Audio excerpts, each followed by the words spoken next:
Voilà, donc je vous rappelle que ceux qui étudient les calculs de primitifs doivent connaître leurs formules. Bon, c'est comme vous faites de la trigonométrie, si vous ne connaissez pas vos formules de trigonométrie, arrêtez la trigonométrie, ça sert à rien. Ça sert à rien de faire de la trigonométrie si vous ne connaissez pas les innombrables formules de la trigonométrie. Et ça, c'est valable dans tous les domaines. Dans tous les domaines, vous avez des formules. Celui qui ne connaît pas dans ces domaines ces formules, ben, je veux dire, ne va pas acquérir les compétences qui sont demandées par le programme. Le programme scolaire ou universitaire, peu importe si c'est scolaire ou universitaire. Donc devez connaître les formules. Il n'y a, a pas le choix. Donc, normalement, j'ai commencé déjà à faire voilà, des petites formules. Vous devez les connaître. Donc, celui qui fait les primitives, il doit connaître bien sûr déjà les trigonométriques. C'est la primitive. Il doit connaître, voilà ce qu'il doit connaître. Primitive de racine carrée dx. Primitive de 1 sur racine carrée de x dx. Il doit connaître sinus x dx. Il doit connaître cosinus x dx. Il doit connaître cotangente x dx. Il doit connaître tangente x dx. Il doit connaître euh, euh, dx sur x. Il doit connaître euh, jusqu'à présent, hein, exponentielle de x dx. Voilà, ceci étant dit, quelqu'un qui fait les primitives, il doit connaître ces formules-là. Bon, maintenant, il peut redémontrer, il peut les redémontrer, hein, mais il va passer son temps. Bon, un examen, c'est plus facile de mettre la formule que de commencer à redémontrer le tout, voilà, pour certaines. Donc, ce qui veut dire que calcul primitif demande des connaissances. Ça ne demande pas forcément, je veux dire, du calcul, ben, il y a des connaissances. Parce qu'à un moment donné, il faut devoir appliquer les formules. Alors, ici, va apparaître de nouvelles formules. Alors, je vous dis tout de suite, je vous dis tout de suite, l'exponentielle est une des fonctions les plus utilisées en sciences, hein.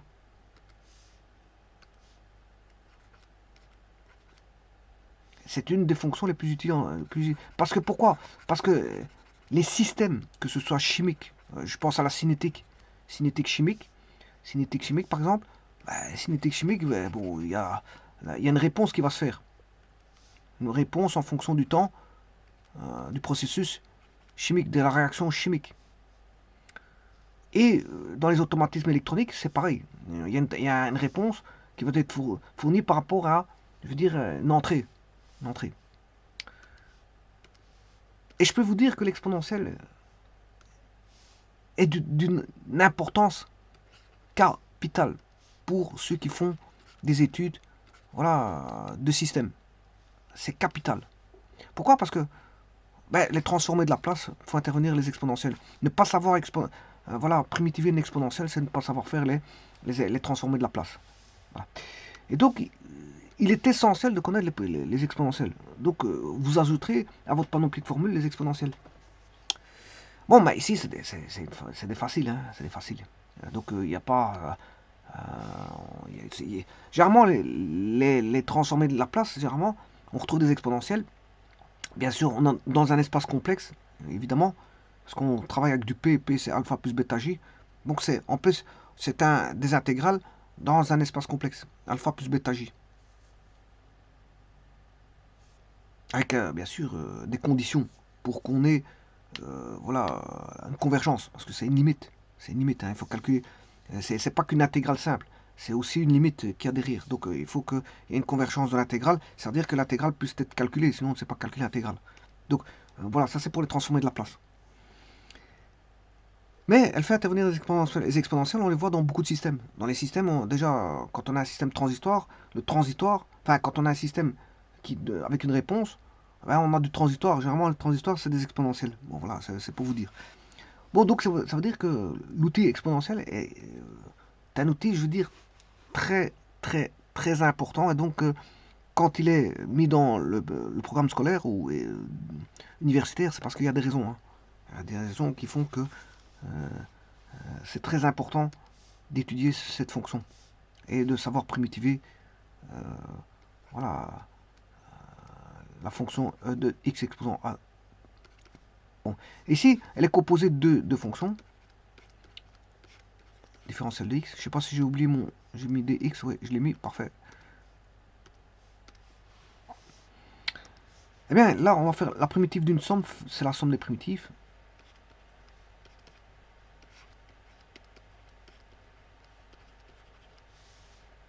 Alors, vous aurez compris, j'ai oublié un dx, que je vais en mettre tout de suite.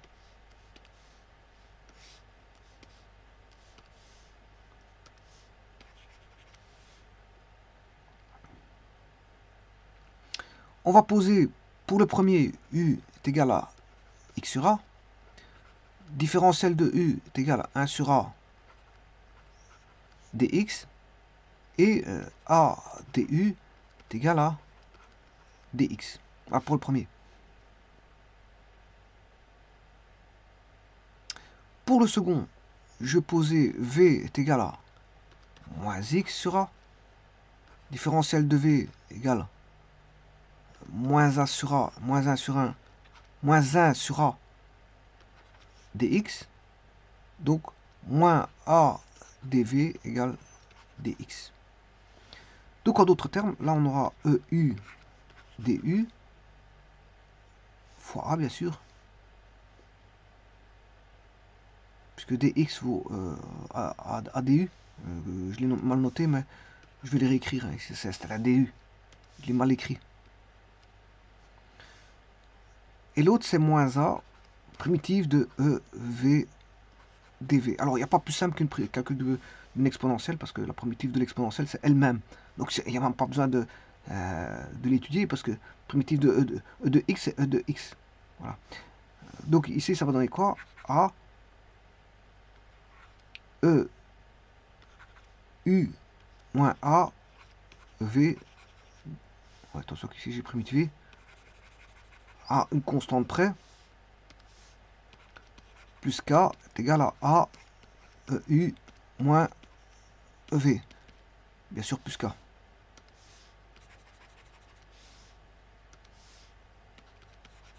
Est égal à A, E, x sur 2, moins E, moins x sur 2.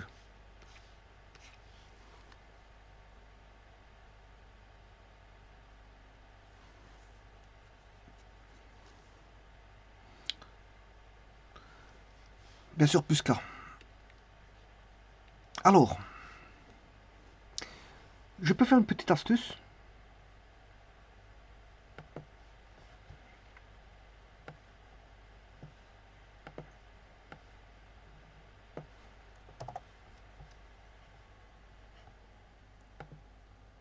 Toujours à connaître dans le programme scolaire hein, ou étudiantin. Parce que vous devez pouvoir faire la transformation via notre fonction fort connue. Alors, comment avoir cette fonction fort connue?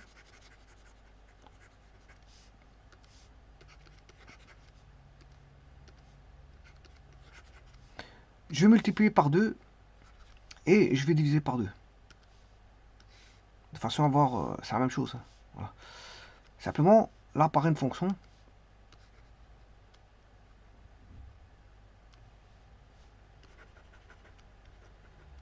Et vous reconnaissez le sinus hyperbolique. Donc c'est égal à 2a sinus hyperbolique de... attention qu'ici je sais pas pourquoi j'ai mis ça, mais c'est x sur a. Je sais pas pourquoi j'ai mis x sur 2, c'est pas x sur 2, c'est a. C'est a. Je sais pas pourquoi j'ai mis 2. C'est pas. À mon avis c'est parce que, je sais pas. C'est a. X sur a. X a.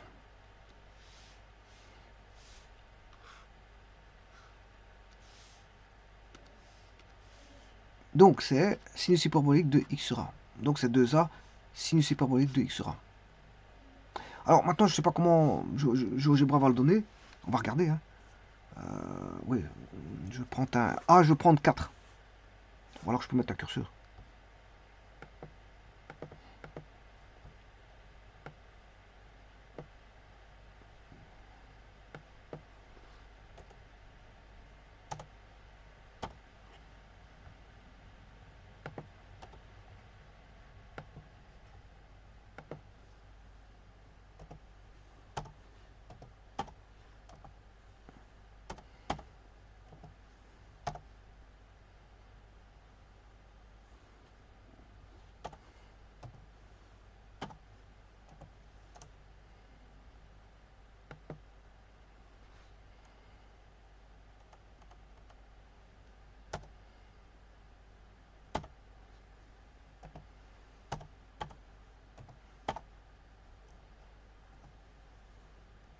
Je sais pas qu'est-ce qui passe.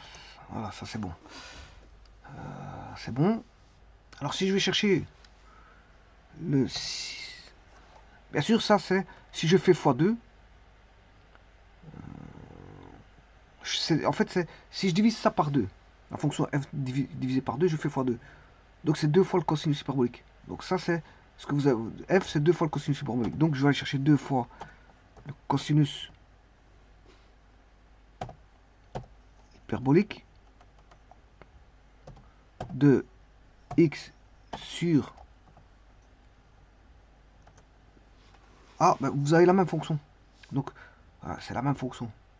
Ouais. Donc que je prenne l'un ou l'autre, c'est la même fonction. Que je prenne celle-ci ou celle-là, c'est la même fonction. Donc c'est bien juste. Donc on peut repasser par les cosinus hyperboliques ou les sinus hyperboliques. Bon, maintenant, je veux profiter de l'occasion. Oui, je vais primitiver. Hein. Bah, de toute façon, je vais le refaire par une autre méthode. Donc vous allez voir que c'est bien ça la réponse.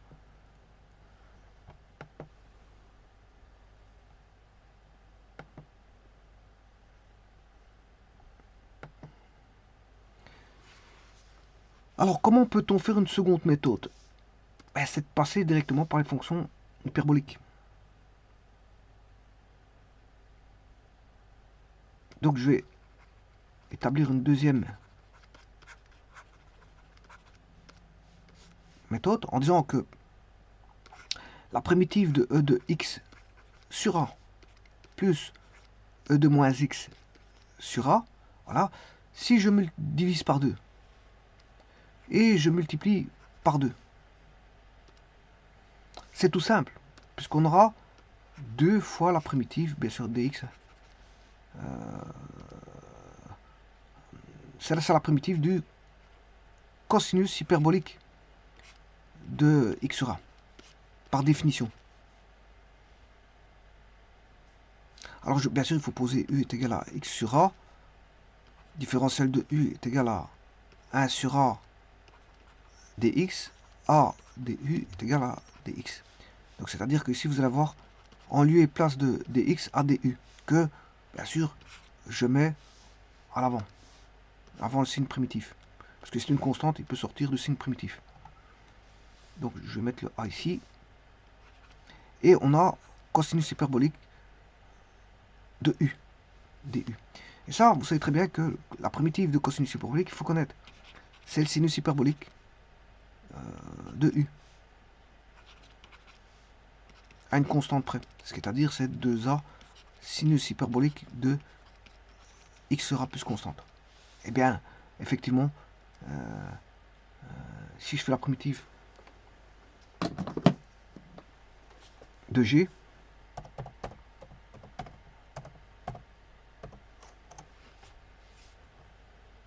de g,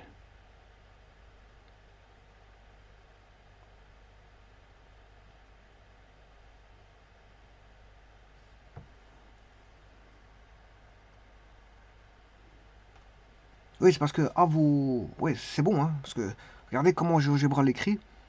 Je vais faire la retranscription de GeoGebra. Il l'a pas mis en sinus, hein, il aurait dû mettre en sinus hyperbolique. Il l'a pas fait. Bon, lui, mais bon, j'ai fixé a égale 4. Hein. Donc ça veut dire ici, le a il vaut 4 sur GeoGebra. J'ai fixé a égale 4. Donc pour lui, voilà, si je change, voilà, je vais mettre 5. C'est moins 5 sur e de x sur a. Et donc il écrit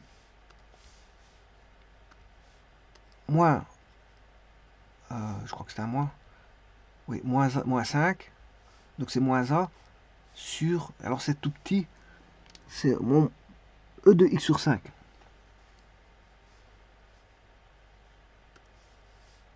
Mais il est écrit comme ceci, e de x sur 5. Ouais, et 5 c'est a.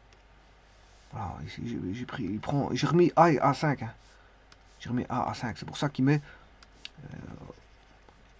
lui, GeoGebra il met, quand je mets a égale 5, moins 5 sur 5, x sur 5, et puis qu'est-ce qu'il met encore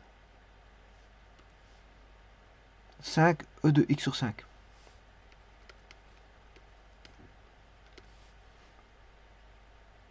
Bon, ce qui veut dire que là vous avez moins 5 moins a, c'est A. C'est moins A. Moins A, je m'excuse, moins A. Moins A sur E de X sur A plus 5E de X sur A. C'est égal à 5E de X sur A moins... j'ai mis A. Parmi 5, c'est A. Le 5, c'est A. Alors, je remets en A. A, E de X moins X sur A. Non, le moins, il est là. Non, non, non, c'est là où j'inverse, c'est là où il y a le moins. Parce que j'ai permuté le plus et le moins. Si je sors le A, c'est E de X exposant A moins E de moins X sur A. Voilà, et ça c'est 2A E de X sur A moins E de moins X sur A sur 2. Et ça c'est 2A sinus hyperbolique de X sur A. Donc, si je construis le sinus hyperbolique, vous allez voir que vous allez avoir la fonction H. 2A fois sinus hyperbolique de X sur A. Vous voyez que vous avez la même fonction.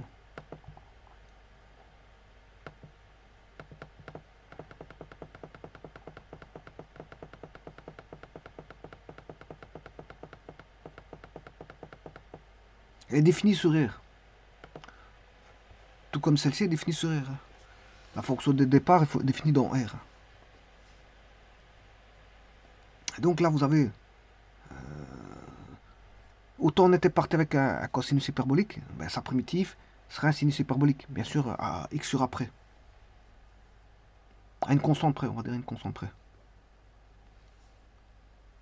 Mais c'est pas la fonction hyperbolique cosinus hyperbolique de x, mais de cosinus hyperbolique de x sur A. Parce qu'entre il y a encore entre cosinus hyperbolique de x que je vais mettre.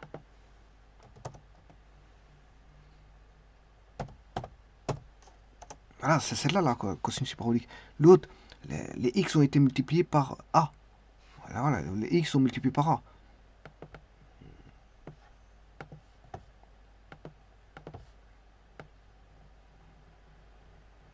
Les x sont multipliés par A.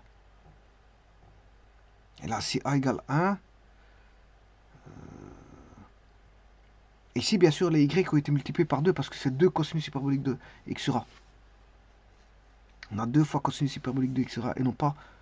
voilà, si A égale 1, on a encore 2. Si je fais 2 maintenant, je vais tout égaler. Hein. Là, je vais mettre 2 ici. Voilà, c'est égal.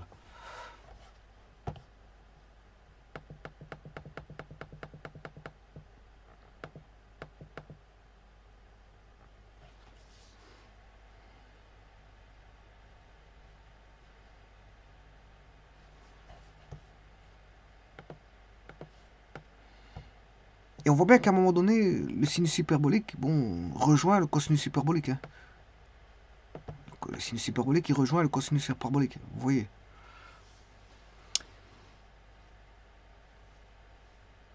Je vous remercie.